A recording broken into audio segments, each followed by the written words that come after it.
sometimes it's better for me to just sit back, bite my tongue, and then in 4 years I'll be able to say what I want. There has been a gradual institutionalization of this code of conduct, the effect of which is to prevent people from ventilating their views. Bright students won't put up with it. Buckley Fellows believe that all perspectives must be heard and examined in good faith. They stand united against the formation of a liberal-only echo chamber at Yale.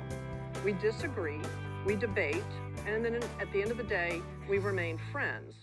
Welcome everyone to Pod and Man at Yale, the official podcast of the Buckley Institute. I'm your host, Ari Schaefer, Director of Communications at the Buckley Institute. Please subscribe to Pod and Man at Yale on the App Store, Google Play, or wherever you get your podcasts. And please, if you like what you hear, leave a review. If you don't, leave a review on someone else's podcast. Today, we'll be discussing the Buckley Institute's recently released 9th Annual National College Student Survey with our esteemed panelists Libby Snowden, a senior, and Will Wang, a sophomore. So in true Buckley fashion, let's get right to it. On October 10th at 7 p.m., the Buckley Institute is pleased to welcome former neurosurgeon, Secretary of Housing and Urban Development, and presidential candidate Ben Carson, who will be speaking on Living the American Dream. Join us in SSS 114 at 1 Prospect Street in New Haven for an engaging lecture from a prominent political figure. This event is made possible by Young America's Foundation's Irving Brown Lecture Series. The event is free and open to the public. Go to buckleyinstitute.com for more information. Today's topic is the Buckley Institute's 9th Annual National College Student Survey. Listeners can find it online on our website, buckleyinstitute.com. We surveyed 800 undergrads nationwide on free speech, censorship, and a range of other issues. I brought in 2 student leaders to discuss the survey today, Libby Snowden, a senior.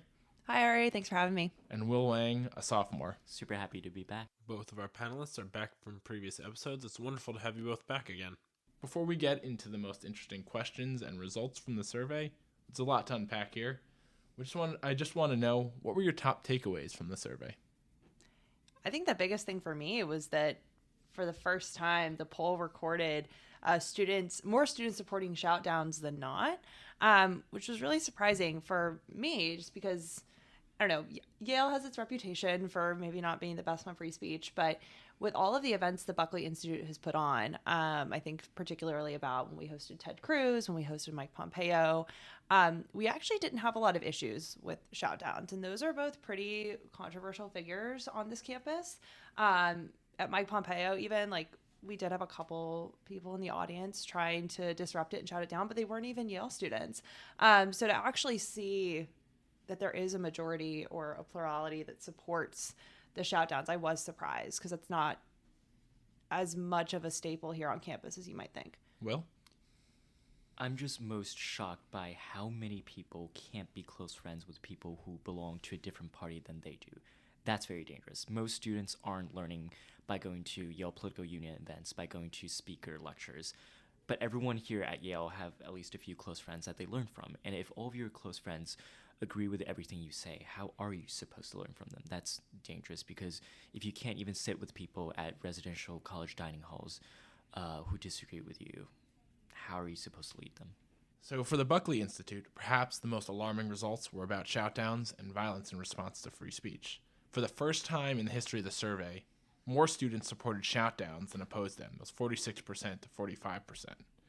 We had another question about whether physical violence can be justified to prevent people from using hate speech or racially charged comments. 45% said violence was justifiable versus 47% who said it wasn't. The smallest spread in the 7 years we've asked that question. Did these results surprise you? Will, you want to start us off? It's definitely surprising, but I think it marks a change in our culture where people aren't used to disagreeing with people with civility. And I think we should look more to role models like Polly Murray, who Yale just rightfully named a college after, who, despite George Wallace, Alabama's segregationalist, coming to campus, her first instinct wasn't to ban him from coming, despite disagreeing with everything Wallace had to say. It's to let Wallace to come in and then have counter-protest, have counter-speech of her own. And I think that's the way people should do things. Yeah, I think a lot of people would maybe hear what Will just said and say, well, we shouldn't be giving a platform to those ideas. Right. By discussing them, we're platforming them, and that's dangerous and that's bad. And so people resort to censorship or shout downs, or in very bad cases violence, because they see that as the way to squash out the bad opinions and the bad ideas. But I think what people don't think about is that it goes both ways. If I can shut you down, Will, because I don't like something you have to say, well, what's to stop you from shutting me down if you don't like what I have to say? What does it mean to you that there are students who not only are willing to shout down other perspectives, but are even willing to use violence for perspectives that they don't want to hear? Well, I don't think people know how to disagree anymore. People are so comfortable with being in an echo chamber that when presented with this new phenomenon of disagreement, they don't know how to handle that. It's just shocking that you're so babied that you can't even argue with people, that you have to fight with people because you disagree with them. So what would you guys say to the cancelers, the censors? What would your advice or suggestion be to them when they're dealing with perspectives that they disagree with? Yeah, so actually this has been modeled in one of my political science seminars that I'm taking this semester. My professor opened class saying, hey, we want to be having free-flowing discussion and talking about difficult things. So if someone says something that you find offensive or you don't understand it, ask them, where does that come from? Why do you think that?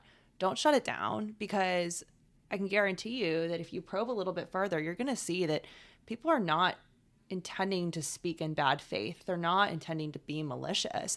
They're just coming to a discussion with their own perspective, set of experiences, things that they've learned. And they might be right, they might be wrong, but, give them the benefit of the doubt and see where they're coming from. Yeah, realize everyone is human. Even if you can't talk about politics without getting mad, there's plenty to talk about. And that's not the only thing that's important about people. So turning to some other alarming free speech results from our survey, for the first time, a majority supported speech codes, that is, rules about what you can and can't say on campus. For the first time, a majority believe they should report comments they find offensive made by other students to administrators. What does this say about campus life and free discussion on campus? Libby? Well, my first thought when I hear that is you're an adult. Like, you go to college. I mean, not saying you have to have everything figured out. Like, that's what college is about. But you're 18 to 22 years old. If your response to hearing something that you disagree with or something that you find offensive is, I'm going to go tell the teacher, like, you're still in the kiddie pool. Like, get out of it. But I really think it just speaks to the fact that we talked about this. We don't know how to handle disagreement anymore. It's a little too Orwellian. It's 1984 all over again. If you are reporting to people ideas that you disagree with, you're reporting to these random bureaucrats. A, that's bad for you because you don't get to engage with the other side. Mm-hmm. But B, they can't voice their opinion in the first place because they're afraid of cancellation. They're afraid of censorship, and that creates a layer of self-censorship. All of these questions, all of the concerning news about college students' attitudes towards free speech can kind of be summed up in one question we asked in the survey. Turns out that a plurality of college students, 48% to 44%, quote-unquote, cannot bring themselves to being close friends with someone who affiliates with a different political party than them. You guys are left or center-left. You're involved in a conservative-leaning organization. Does this survey result disappoint you? Will? I already mentioned this already, but I'm a Democrat, and we Democrats have really screwed up. If you look at the data, and I encourage you to look at the survey, about 64% of liberals agree with the sentiment Ari just echoed, that they can't be friends with people from a different party, and only 32% of conservatives agree with that. That's double the percentage of liberals than conservatives. And yes, I would agree. I think a lot of my Democratic friends, a lot of my liberal friends are afraid to reach out to the IO. And part of that has to do with being complacent in the majority. We make up most of Yale. We make up most of the elite institutions. And because we're so complacent in our current environment, we don't have to do any reaching out. We don't have to listen to ideas that are different from ours. But that isn't supposed to be the point of an education. It's supposed to challenge you. Yeah, I think I came into Yale pretty liberal, voted Democrat kind of thing, but I didn't want to be complacent. I wanted to be challenged. That's how I ended up with Buckley. And it's definitely the best decision I've made since coming to campus. And I think my very best friends, the people that I enjoy spending time with most, are conservatives, more far-right leaning individuals. Like, I love hanging out with them because I learned so much from my conversations with them. I have to encounter ideas that I might not hear from my more liberal left-leaning friends. And like, I get to just sort of say whatever I want to say. And like, I don't have to worry about somebody being like, Libby, that was so hateful and bigoted. And like, that's not my intent. Right. So it's really disappointing to see this statistic that people have decided they can't be friends with somebody because of their political affiliation. And so just kind of following up on that, and especially a question to Libby because of what you said. Sure. What do you think liberal students lose by not being friends with conservatives and vice versa? I think you just miss out on some really awesome people. Yeah. Just plainly. And I think you lose out on some skill building, some really important skill building that, you can learn how to formally debate in a classroom or through your extracurriculars, but it's different when you're just engaging with somebody in a conversation. Disagreements or arguments don't have to be heated and mean and full of yelling and hand raising. Like, you can just have a conversation with somebody and appreciate the nuance and realize that you maybe agree on more than you disagree on. One of the most rewarding experiences you can have is to have your mind changed on something, when to realize that you can see something in a different way. And that could be philosophy, that could be politics, that could be your view on law, medicine, whatever, poetry.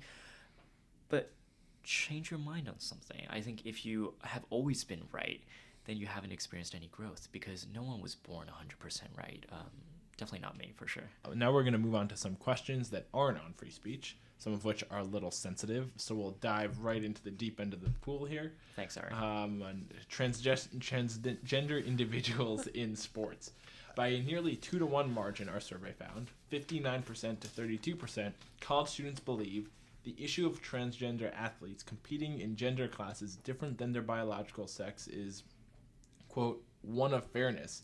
And while I may support transgender rights, this disadvantages other athletes because there are biological differences between men and women, end quote. Even moderates agreed that transgender individuals should compete along with their biological sex. Does the result surprise you? I was surprised by this result. College campuses are very interested in affirming identities and protecting identities. I'm all about respecting individuals and helping them feel like they can be comfortable in their own skin and with who they are. But I do think we have to acknowledge that there is biology behind this. There is science behind this. At 12, 13 years old, males and females undergo completely different paths in puberty. At 13 years old, Will had testosterone pumping through his blood that I did not. And so, if you put Will and I on a track against each other, it doesn't matter that I ran cross country. Still wins. Well, I don't know about that. It doesn't matter that I ran cross country in high school, maybe, but I wouldn't be surprised if Will would smoke me in a 100-yard dash, right? So,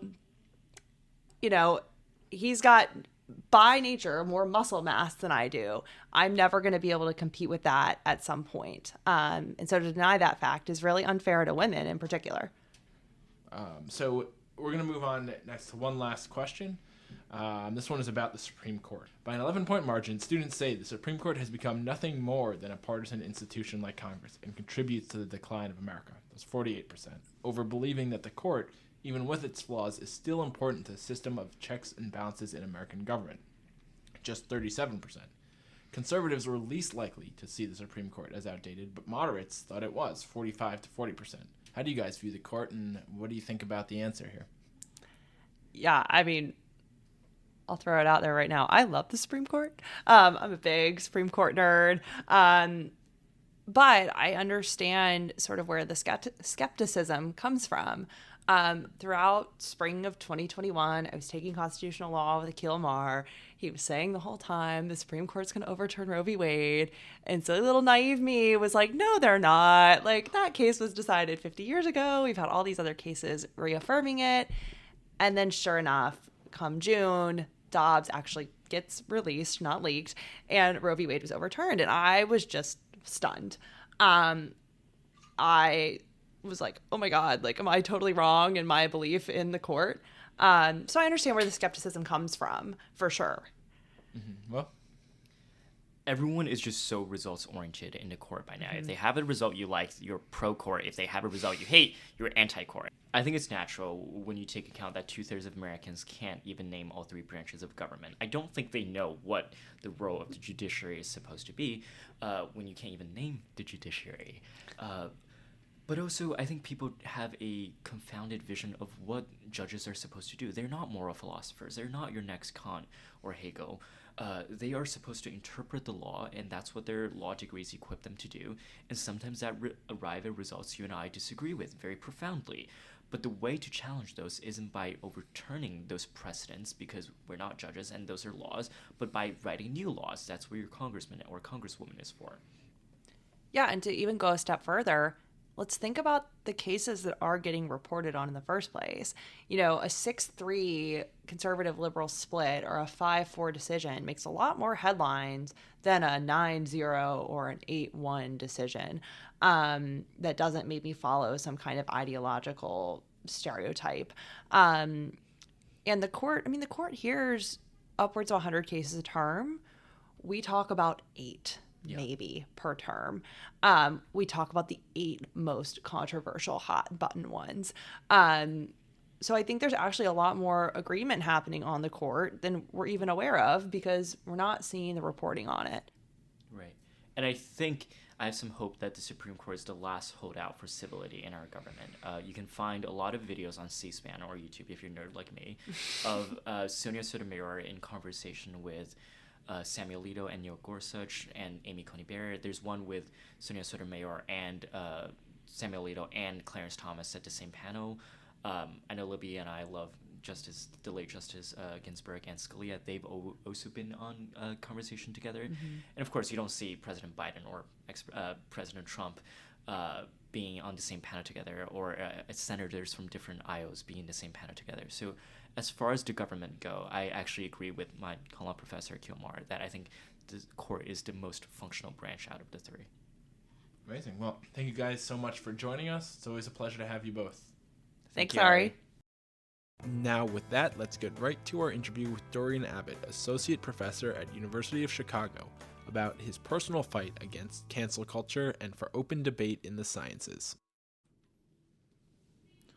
Dr. Dorian Abbott is an associate professor at the University of Chicago, where he focuses on climate, habitability, and exoplanets, among other areas.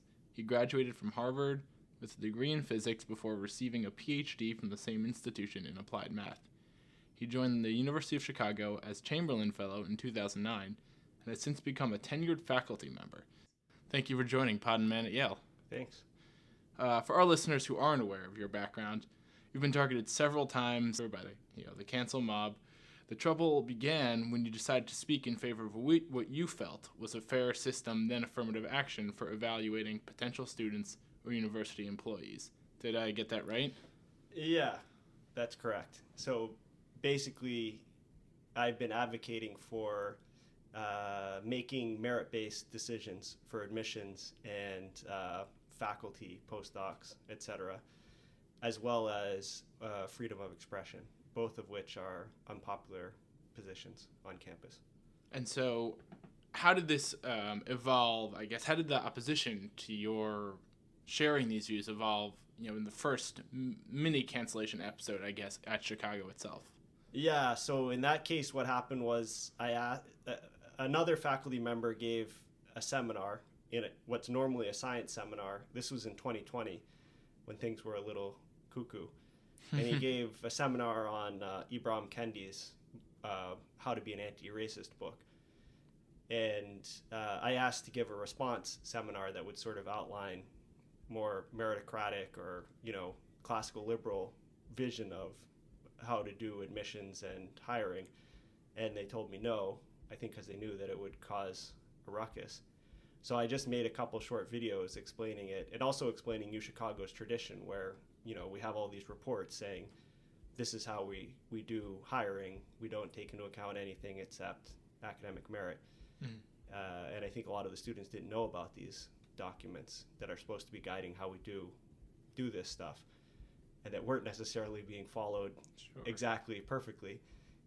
And so I put those on YouTube, and I was pretty naive. I didn't know about all, like cancel culture. I didn't really know about kind of wokeism and the kind of where the radical movement had gotten to, even though I should have, because it was causing chaos in Chicago at the exact time. I knew something was going wrong, but I didn't really understand that in the universities people would be so antagonistic to someone just giving his opinion on something. And what happened was a group of students, mostly students, organized a petition, a letter of denunciation, asking with a whole long list of demands that basically my career be limited extremely, like that I wouldn't be able to have grad students or teach classes, and that the whole department receive training on this stuff, that there be some sort of justice meeting, which is sort of a struggle session where they would all get to yell at me. And the best and last demand was that I would receive a re-education to teach me how not to think like that, and that all faculty would be interviewed to determine who else had similar views to mine, so that they could receive re-education too. Oh, they really wanted to go faculty member by faculty member. Yeah, that was part of the goal there. So luckily at the University of Chicago, there were a lot of mid-level leaders, like deans and department chairs, who either did nothing or made statements sort of in support of this movement.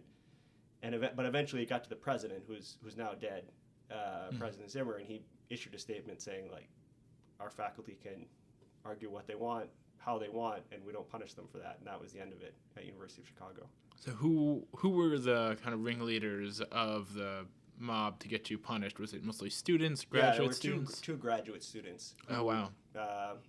I know one of them. So in Berkeley in 2017, there were all these incidences where, like they had a riot because Ben Shapiro was coming and stuff.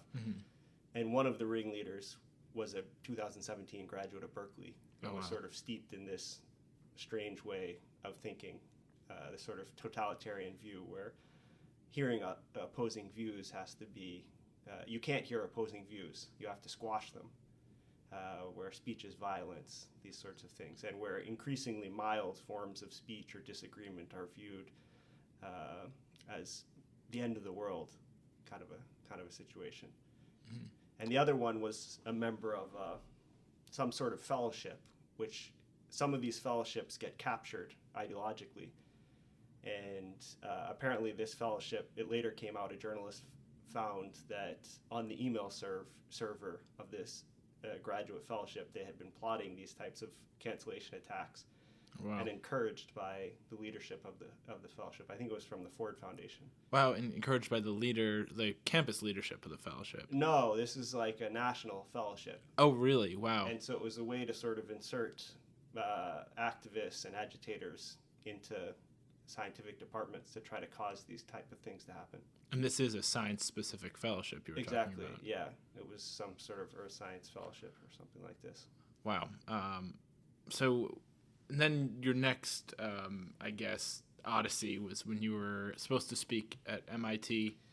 Exclusively, it was supposed to be science-focused talk. And then... Yeah, so then with Ivan Marinovich, a professor at Stanford, after this, he found out about me, and we started, collaborating on things. And we wrote an op-ed in Newsweek, which I'm really proud of, because we laid out the problems with DEI, diversity, equity, and inclusion, how dangerous of an ideology it is, and the problems it's causing on campus in the summer of 2021, which was early, where now everybody there's been all this work and everybody knows about all those problems. But at the time, it was, nobody was really saying that yet. But this caused a huge kerfuffle. And on Twitter, immediately, the agitators started saying, like, oh, we're going to keep this guy from giving lectures in the future and stuff like that. And then the next lecture I was invited to give was actually a big honorary lecture at MIT, public-facing. And when they announced that I was going to give it, the activists went on Twitter and started trying to get it canceled, and then within a week it did get canceled. Wow. So I want to kind of focus on your thought process, both in the Chicago incident, the MIT incident. Yeah. When you first saw the letter from your colleagues or from the students at Chicago, and you saw the kind of like the cancel movement showing at MIT, what were you thinking? How did you approach your possible response? Yeah, I mean, the first time at Chicago, I was just kind of in shock, very nervous, didn't know what was going on. I just didn't know about this movement. I didn't know its aims and stuff. But after that, I spent a lot of time reading about it, trying to understand better where this comes from, all the way back to people like Marcuse and Gramsci and these types of things, and just studying and planning and making friends with people, like Barry White, not really friends, but getting to, their email and stuff, and getting ready because I knew it was going to happen again. Wow. And so the second time I was shocked at how that happened at MIT. I didn't think it was going to go down like that. Sure. I thought they were going to sort of say, well, there are these student agitators and there's only like a dozen of them, and we're going to make sure they understand that if they disrupt your seminar, they'll be expelled, and that's it. But I was ready. I knew that it was going to come up again. And so the MIT one, I didn't feel so nervous. But you were surprised that MIT did cancel it. I was surprised that it got canceled like it did, but I was ready because I knew, I had figured out after the first time that if you sort of advocate for the free society, for equal treatment of human beings, for treating everybody with dignity, that you're going to get canceled. So that first time in Chicago, it sounds like you were caught flat-footed. You thought you were just sharing a perspective you thought deserved to be presented. I think even worse than that. I think I was even more naive than that. I thought that the DEI stuff had just kind of drifted in a direction that all of the good-hearted people wanted to make sure everyone was treated fairly, and they just hadn't realized that now certain people were being discriminated against and viewpoints weren't being tolerated. And if I just kind of explained it in a nice way, they would realize and say, oh, we made a mistake. This isn't what we meant to do. Right. I think we here at the Buckley Institute focus on free speech, and I think that's kind of one of the things that we look at these debates, and we look at what happened to you, and we worry about. It seems that people with different perspectives, there's people like you who come and saying, oh, we can have an earnest, sincere debate about this, and it seems there's an other side where they treat people with different perspectives as evil almost. Yeah, I mean, it's kind of funny because they tend to also be moral relativists. So it's kind of like, if you're a moral relativist, how can someone else be evil? It's like, if I That's a fair point. If I like oranges and you like apples, I can't really call you evil because you like apples, right? It doesn't really make sense. But yeah, that's true. I mean, another interesting thing I was thinking about on my way over here was that Buckley was actually not a huge fan of academic freedom. Right. Because he saw it as a way to sort of bring in perspectives that were undermine the American liberty and the American perspective. And to a certain extent, he was right. Now we've gotten to the point. I mean, it's this issue that if you have a classical liberalism framework, it's very weak to an attack on the classical liberalism framework because everyone wants to let other people speak. And if you let the people in who are trying to attack the whole framework, they can take the whole thing down. And I haven't really resolved that in my own mind. So it would take a little bit of a turn. Your background is science and math. Yeah. And we have students on our board, student boards, student fellows within the Buckley Institute, and Yale definitely has students who focus heavily on science and math. I think our student vice president is a chem major. We have econ math majors. Yeah. Why do you think it's important for people even with science and math backgrounds to get involved in these kinds of discussions? It's not fun to be involved in this kind of stuff. Sure. And I wouldn't really recommend too many undergraduates getting involved unless that's what they want to make a career out of that. If you want to be a chemist, it's definitely not a good idea as a 22-year-old to start advocating for an open society. Why that in particular? Well, they'll kill you. You won't get into grad school. You won't. Oh, wow. You won't get a postdoc. I mean, you'll get blacklisted. And oh, wow. So, but I think that senior faculty, tenured faculty, do need to speak out. That's the whole point of tenure. And for me, when I started talking about this stuff, my wife was pregnant. I was 40 years old, almost 40, and I just thought, it's my time. I can't just let this happen on my watch.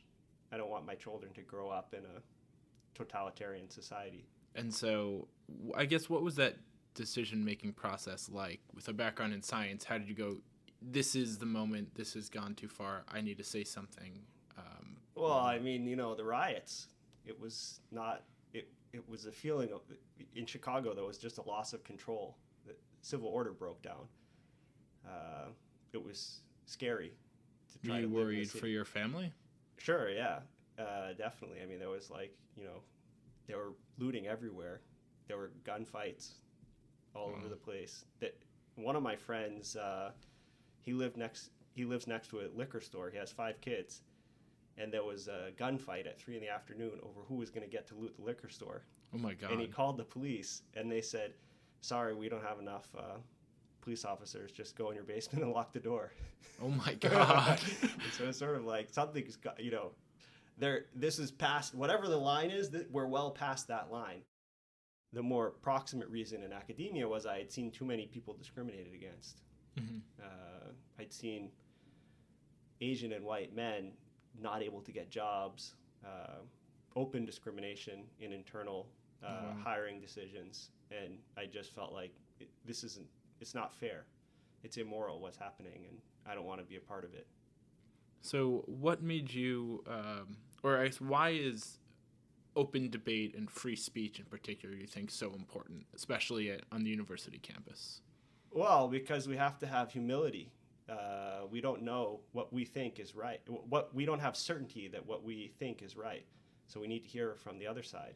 And so I would say that's the most important reason. And just one last question. We are the Buckley Institute, so Bill Buckley clearly has an impact on us and how we do things here. How has Bill Buckley impacted your life, your perspective, your thinking? Yeah, I mean, the received wisdom when I was growing up was that conservatives are stupid and misinformed and backwards. That sort of was the perspective most of my teachers had and my parents. And when I went to Harvard, that was the perspective of most people. And in my sophomore year, this is before YouTube, my roommate had downloaded some old Firing Line episodes with Buckley and was playing them. And I was watching them, and I was like, wow, this guy doesn't seem stupid and backwards. And it really changed my perspective. And so I started looking into conservatism at that point a little bit, and I realized at least socially, I agree more with the conservatives. Oh, that's amazing. So Buckley had, I would say, a big impact on me. It's incredible. So just thank you again. I really appreciate you coming down. It's wonderful having you. Great, yeah. It was a great time.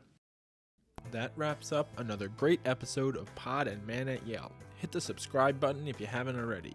And always remember, for God, for country, for Yale, in that order.